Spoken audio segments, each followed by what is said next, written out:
And we are live. All right, audio is good, video is good. That's one of the things that you usually do. Let me wait for a few people to show up, then I'll start.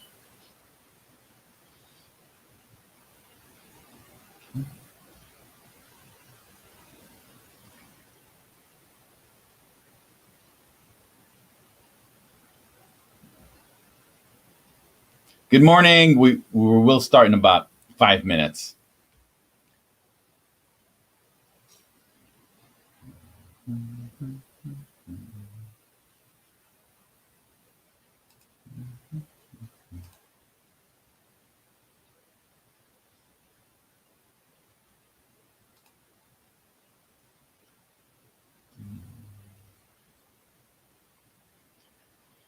Good morning. You must be Nilal.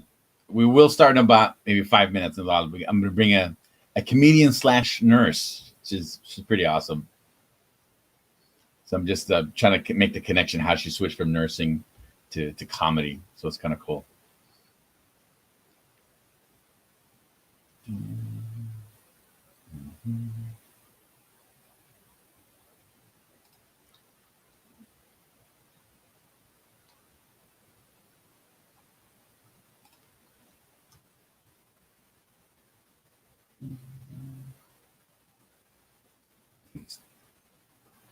I think everybody's sleeping. Can you get my pictures? Okay, this is what I see when you post it from a group. It says, "Can you get my pictures?" So I have. That's why I'm saying I'm not sure. You probably from the Let's group, the networking group. Maybe you could say your name in the comment so I can know.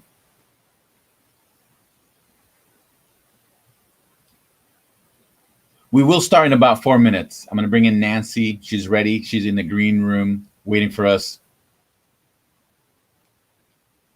And I'll do the nice little intro in a couple minutes. There he is. Oh, no volume? You can't hear my volume? Uh-oh, that's not good. Can you hear me now, Nidal? No? Yes?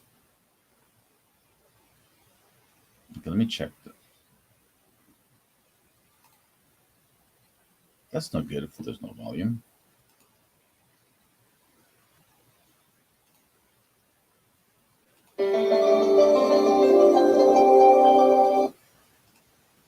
Maybe turn on your volume?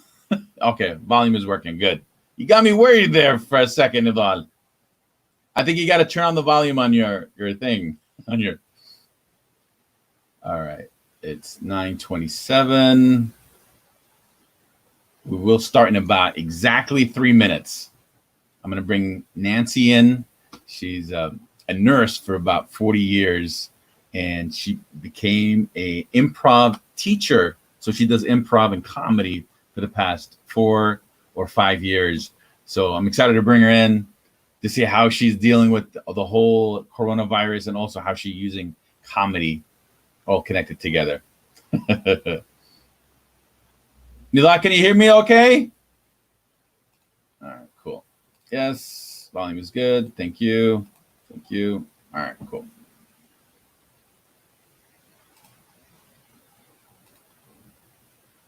All right, everything's plugged away. We'll start in a few minutes. Because this is like it's broadcasting like a multiple places like YouTube, Facebook groups, and this brings it all together. But sometimes we can't see who's a user, who's commenting. But if you're on Facebook, we'll know exactly who it is, like Nidal right here. So we know exactly who it is. All right. Well, let's go ahead and get started. All right. Good morning. My name is Ray Salem. I'm on the Authentic Real Talk Show, where we bring realness to business, to relationship, to jobs, to everything. And we're interviewing entrepreneurs, how they get started with their business. So we're digging deep exactly why they do what they do. So it gives you an opportunity to learn more about them and get some tips and to learn even more. All right. So without further ado, put your hand together for Nanciann Horvath. Did I say it right? Horvath. Oh, Horvath. You got it. Oh, I practiced it so many times. It's easier than you think. Yes, Horvath. Nanciann Horvath. I was telling her you've been a Horvath, nurse. Yeah. Yeah, Horvath. Yeah. Horvath. That's the way it sounds. Horvath. I've been telling you you've been a nurse for over 40 years. And I guess the past 5-6 years you went into improv, and now you're teaching improv. So I'm really excited. So how did you make the switch between a nurse into going to improv? Okay. People are so tense in normal life, and with the coronavirus, they're more tense. So a lot of people put things on hold. And when I was a real nurse, I'm still a real nurse, but when I worked in a hospital and I worked in the cardiac floor, I saw how people would say, oh, someday I'll do this and someday I'll do that. And when I retire, I'll do that. And then they'd have a heart attack and someday didn't come. You know how that is. So, and always I did acting. So I did community theater in New York City. I did off Broadway. So I always did nursing and acting. And people don't realize how many jobs there are in nursing. You don't have to just do hospital nursing. In New York City, I worked part-time at Radio City Music Hall and part-time for an oncologist. Wow. So the job in the morning was the oncology job on Park Avenue. So it was ritzy ditzy people who were sick, but most of them got better. Some didn't. And then in the evening, I worked at Radio City Music Hall. And then I started doing all different types of nursing jobs. I was trying to think of that when I was on hold in your green room. I worked for an insurance company where you went into the big medical buildings and said, need your urine and your blood pressure. Mm-hmm. And then now what I'm doing is wellness, where I do flu shots and, biometrics and things like that. And I'm also a nurse still on TV and movie sets because there's a need to have a medic and a nurse. And if they have babies on the set and the babies are under 6 months, you must have a real nurse. So you're a nurse. So you're a nurse to the cast, or are you an I'm a nurse to on the show? Well, I've done both. So I was working on the show as an actor on a soap opera, and they pulled me aside and said, we found out you're a real nurse. Would you be our baby nurse? And I was like, what's a baby nurse? A baby nurse is necessary when you have live babies on the set and they're the actors. So you come in with the mom and the baby, and you're responsible for safety, and you time how long the babies are working under the lights. They can only physically be there for 2 hours. So you carry the baby in, if you see something that's a little dangerous, you're like, remove that. So on those jobs, I'm a nurse on the set for the babies. However, I have played a nurse on soap operas where I do the CPR and give them hints about, saying words right and, epinephrine and things like that. What is the most funnest? Because I know you did an improv at the Ice House. I did. So comedian. Was that fun or was that stressful? It was stressful. So that was comedy. And before we went on, you were asking the difference. Comedy and improv are different. And so all those improv places should be called comedy places. Improvisation is thinking fast on your feet. It's using what you have up here to deliver it and be in the moment. And comics have to do that too. But a lot of comics, we have our sets. And I know comics that have done the same set over and over. I kind of flip it around and do different sets. Now everybody's writing some Corona jokes. I know that. So improv is being in the moment, and somebody will say something and you just roll with it and make it up. Now, in real life, a lot of people say, well, how do you deal with difficult people? Well, when they say something, you always have an answer ready. And that's improv. Nice. Comedy is sort of saying a line or a joke. Like one joke line that I'm throwing out now was in 2019, we were told to stay away from negative people. But in 2020, we're told stay away from those positive people. Nice. You get it? I'm going to keep you on your toes. Can I see your earring? I think there's some toilet paper there. check out her ring. So, let me see that. These are called toilet paper earrings. Thank you, Leanne. Leanne got it for my birthday. Oh, nice. I I just had a birthday, April 6th. I love birthdays. I just don't say my number. My number's really high. So April 6th was my birthday, and I asked all my friends, I said, I want toilet paper earrings. And they all thought it was a joke. But Leanne, one dear friend, she sent them to me in the mail, and I just got them. So I love them. So That yes, is I so will be funny. wearing these. It'll be hilarious if they're real toilet paper. Well, some gal, I think, on Etsy was making them, and they're wonderful. I love them. So yeah, I have toilet paper earrings. That is, well, right now they're worth as much as gold. You can't even get them anywhere. Toilet paper, real toilet paper. Real paper. I know. And I'm so cheap because my parents are Hungarian and Slovak. And wow. remember in the the ages of, what am I trying to say, the Depression, and back in the 1929, people would use one thing and they'd have 5 different uses. We don't throw away old socks. You scrub the floor with them or clean your car. And I said to somebody, that's what we have to go back to. Pull out those cans that are in the back of your cupboard and use them up. I've been eating oatmeal every day because it's kind of expired and I want to use it up. So I add blueberries to it, and it's healthy. Hey, she's a nurse. She knows what she's talking about. Okay, hold on. Maybe you can answer this question for me. So put your nurse hat on. All right. Okay. Milk expired. Here, I have it. Nurse hat. Okay. Nice hat. Okay. If milk expired today and it says expiration, can you drink it tomorrow? Yes, absolutely. I would smell it first. I would smell it a lot of times with milk. If you have a good smell it without a mask. Give it a good nose there. So I'm sure you all know, with the coronavirus, it's definitely true. I have a dear friend who had it. She's recovering. Your sense of smell and taste go out. And yeah, it's real serious. She's been sick for probably 2 to 3 weeks. And she said, finally, food is starting to taste like food. So yeah, don't smell it if you have the coronavirus, because that won't do any good. But if you're normal and you're healthy, of course, you could have it a day or 2 later. That doesn't matter. Of course. So we also talked about how I've been in Screen Actors Guild for many years, and I have an active card. And that card is to prove that you are an actor or actress. So you have to show it to work, right? I'm current. Oh yeah. If you're working on a set, a lot of times to get into NBC or CBS's studio, they'll want to see your card, and they have you on the list and all that. Yeah, definitely. That's how it is. Yeah. So what made you want to do that? You always enjoyed acting?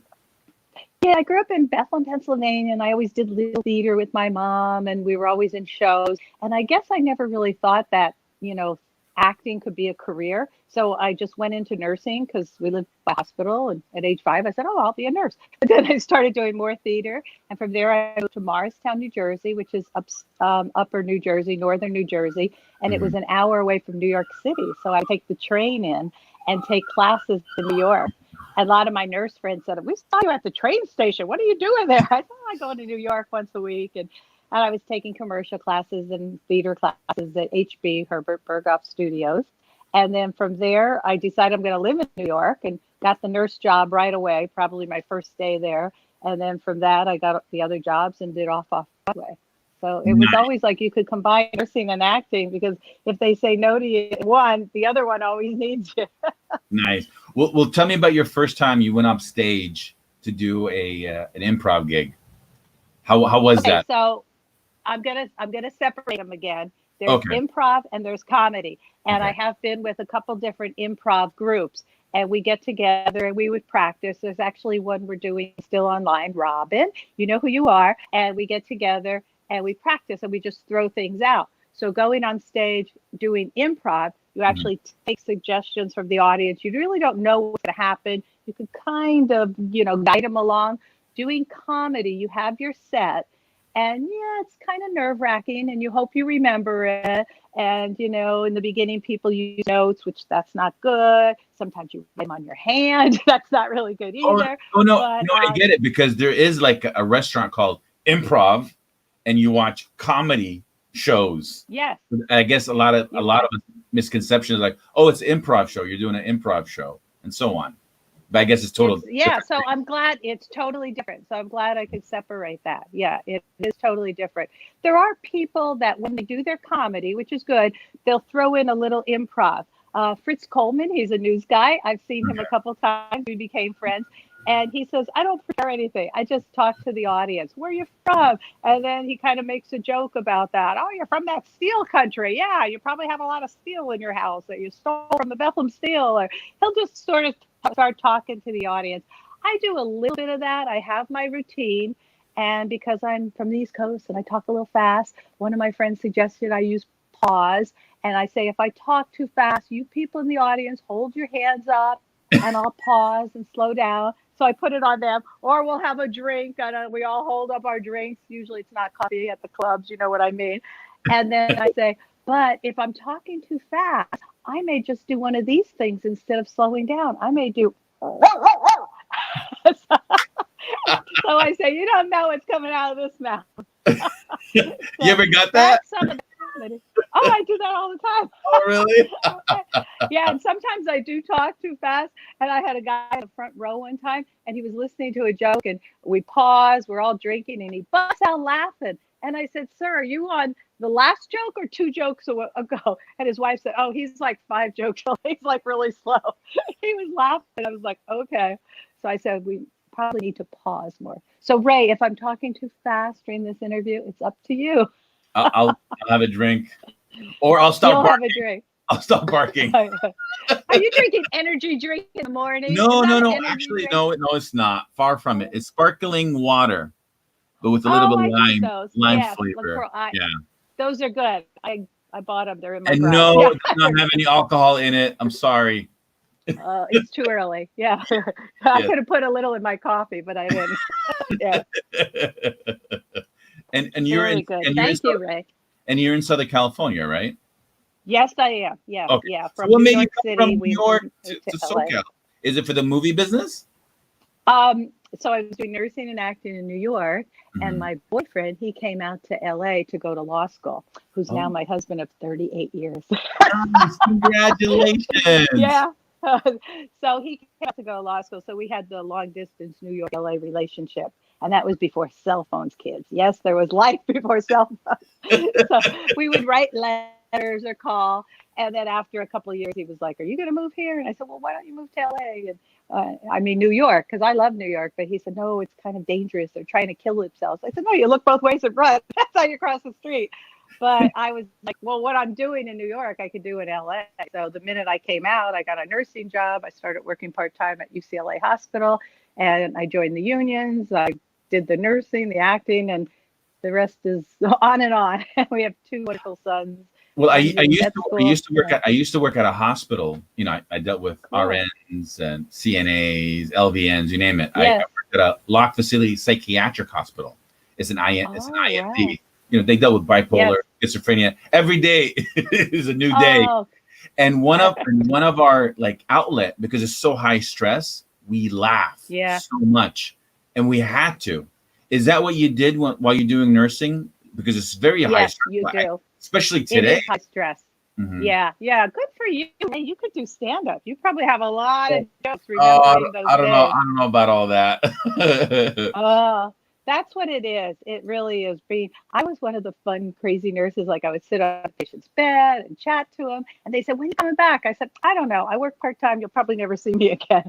And then I would float, because it was more important for me to work as a nurse when I, wanted to. I would say, schedule me 2 days a week, and I'd work every department. A lot of nurses want to stick to one. I'd be like, I don't care where you put me. so you get a variety that way. Yeah. Well, that brings us to your cause. I'm going to put it up right now. So she's a nurse, and she does improv for health, and she's giving out free lessons, 4 of them, right? For us. No, I'm not giving it. No, you get one for free. But sorry. I mean, one. You get one for free, but you could sign up to do this 4 weeks with me, and we could either do it on Skype or FaceTime or whatever, device you guys like to use, Zoom.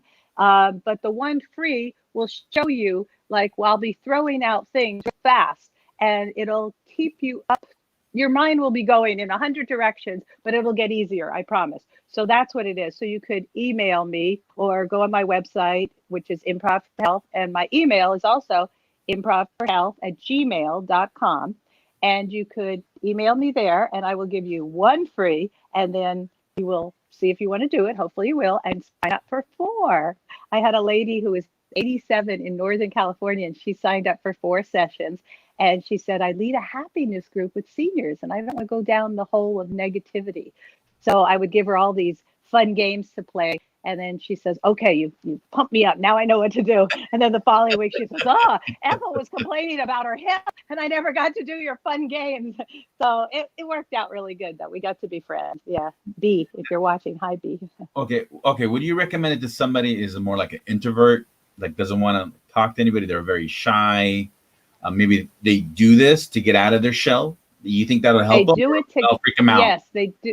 They do it to get out of their shell. And also a lot of times people will walk away from a situation and say, well, I wish I would have said that. I wish I would have said that. So by having this in your back pocket, and they're now showing that it also helps in the medical profession, because medical people have to think fast. They have to know what to do at the last minute. There was a guy during the Brussels bombing, and he looked around and his leg was shattered. Now, I don't know if he had improv, but right away he said to somebody, hey, throw me that scarf over there. The scarf was on a dead lady, but he knew to make a tourniquet. And then he said to 2 guys, hey, bring the cart over there. It was a luggage cart. They pushed it at him. Hey, you 2, get me in the cart. So, hey, okay, get me outside. So he went from being on the ground to bleeding to he had enough knowledge to tie this on, get in the cart, get outside where the ambulance and the police were. So I'm not saying it'll save your life, but it might. You might be able to function a lot faster. It's like a muscle, like your wit muscle. And you Thank you for saying that. That's what I say. I said it's a muscle, and you can just use it once. So that's why you get 1 free class and sign up for the 4, because it's a muscle. And I use that analogy totally. And Ray we didn't practice. Like the commercial for Kaiser. You can't do 1 push-up and I'm done for the day. It's like you have to keep this muscle up. That's exactly what it is. No, absolutely. And the thing is, that muscle, for some reason, when I sleep like 8 hours that day, my wit muscle is like strong. Like anybody comes up with any questions, like I already have a quick answer. But sometimes, like you got little to no sleep. Sometimes they'll ask you a simple question, and like, "What's your name?" Like, so sometimes we're all real stressed. Yeah. No, of course. You know what else I've been telling people about? You should not multitask. And everybody thinks multitask is bad. It shortens the synapses of your brain, because what it does, it's almost like when the alarm goes off and you keep pushing that snooze button. So that's what multitasking does. And friends go, oh, I multitask all the time. And I go, well, how is that working? And one woman goes, I guess pretty good. And then she leaves the meeting and her purse is there and her bag's there. So I have to run it out to her car. And I said, well, you forgot this. And she goes, oh, so I was at Target, and this gal about my age was doing a great job, but she was constantly interrupted. They would tap her shoulder and tell her something. And I said, Lordy, Lord, there's a reason why I'm in your line. And I said, you have to stop multitasking. And she said, well, they told me when I took this job, I have to do it. So I gave her a hint. I said, as you're walking out the door and you're done with work, you wave to the Target door, bye, multitask, and leave it there. Don't bring it home. Don't bring it in your life. And she said, that's right, because yesterday I started to fold the wash. I did 2 things. I started to pay the bills. I did 2. I never finished anything. So the trick is, and I'm going to tell you, when I teach improv, I wear this big button that says yes and. If you say yes and to people, you acknowledge them. Like she could say that to her husband or her kids who are interrupting her. Yes, and I'll be right there. I'm going to finish the wash. Yes, and honey, I'll be right down after I pay these, because yes, and acknowledges, but you can still go on and do what you're doing. And somebody said that might be the trick. And one girl said, can I say that to Mom? I love it. Because she's always been interrupting. Yes, so and I'm going to make it like that a is habit. The trick. I'm going to make it a habit. Whatever you ask me, like yes, and after I finish this.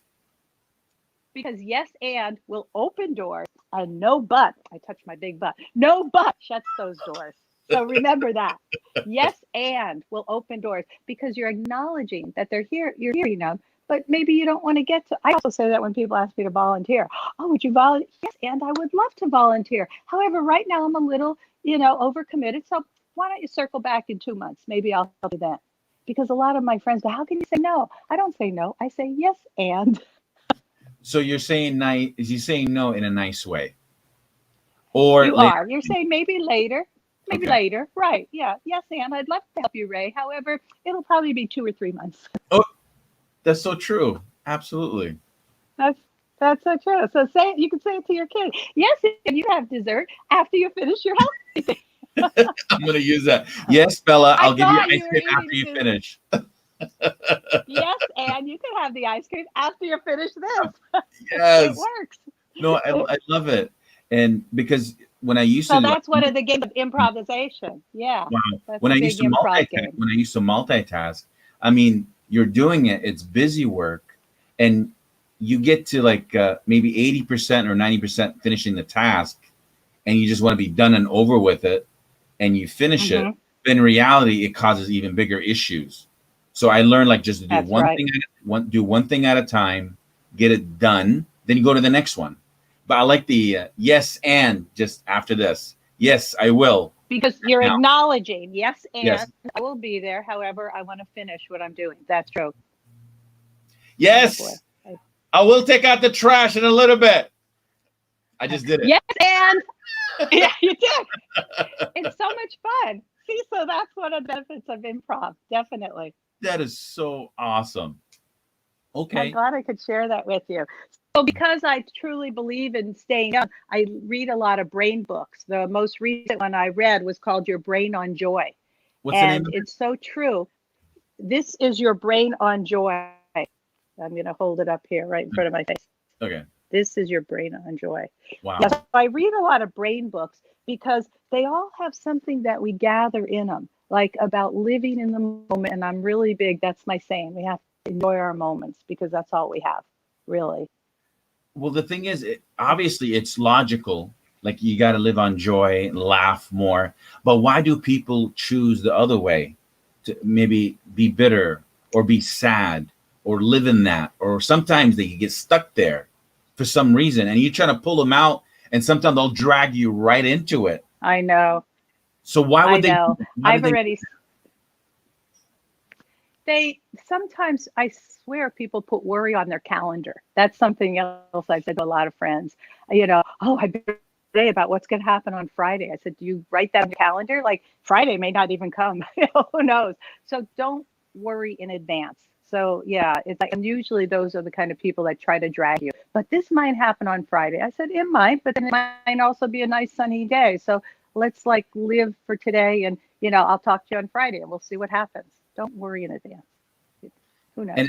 And I think my theory is sometimes they're to them is normal. It's just a normal day, but they don't see the Yes. effect around, and they'll see like, believe it or not, if you have any somebody just opening up to you and they're venting, and for some odd reason Yes. they're constantly venting, and all of a sudden they're literally dragging you in, and now you feeling that emotion.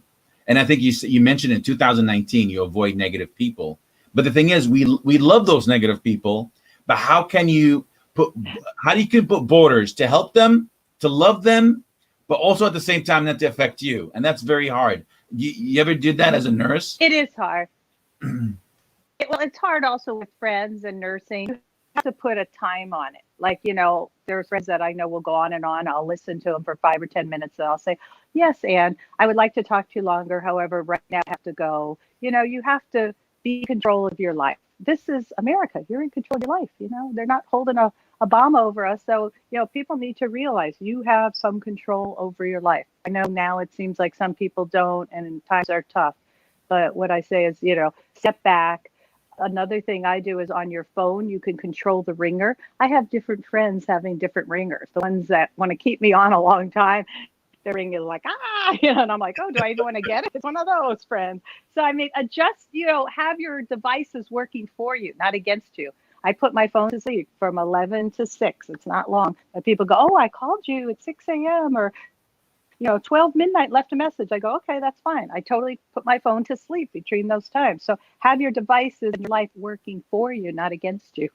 No, Yeah, absolutely. it's common sense, but No, I remember yeah. 20 years ago, people call home, they leave a message, and you get to it when you get home, like 8 hours later, and like, it's okay. And you call them back.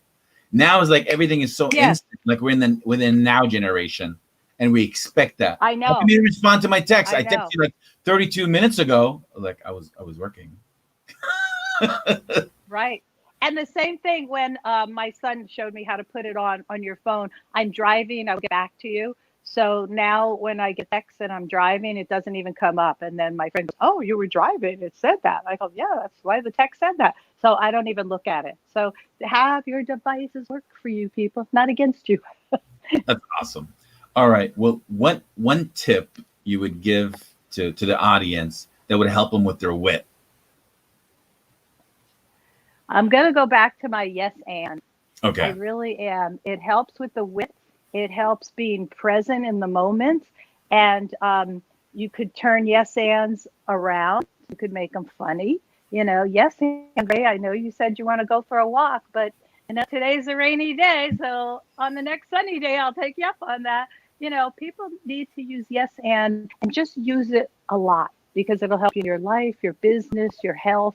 You know, if a doctor's telling you something, you could say, whoa, whoa, whoa. Yes, and I heard you. However, go back to what you were telling me before.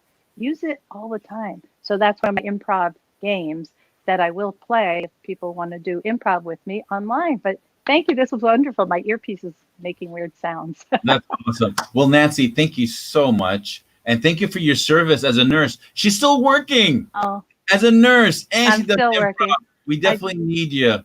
So go to her website, Improv for Health, and she'll give you one free lesson to teach you how to make your strong. One. Yes, I said one. Absolutely. Your muscle. Build up your improv muscle. Yes. Thank you, Ray. Thank you so and follow much. her on Facebook. She's hilarious, and you're a joy. Thank you so much for being on my show. We definitely I appreciate it. And we live next to each other, so we got to do lunch soon. Absolutely. We do. We met at a speaking event through August. Yes. Absolutely. All right. Thank you, Nancy. Thank you, everybody, for listening in. Thank you. Thank you, Hiam. I know you're a little bit late, Hiam. Sorry you missed it, but you can rewind it. Thank you, Mike. Thank you, Salim. Thank you, Nidal. Thank you, everybody. And I do have another show in about 15 minutes, so you can catch on there. All right. Thanks again, Nanciann. You have a blessed day. All right. Take care. You too. All right. Bye-bye.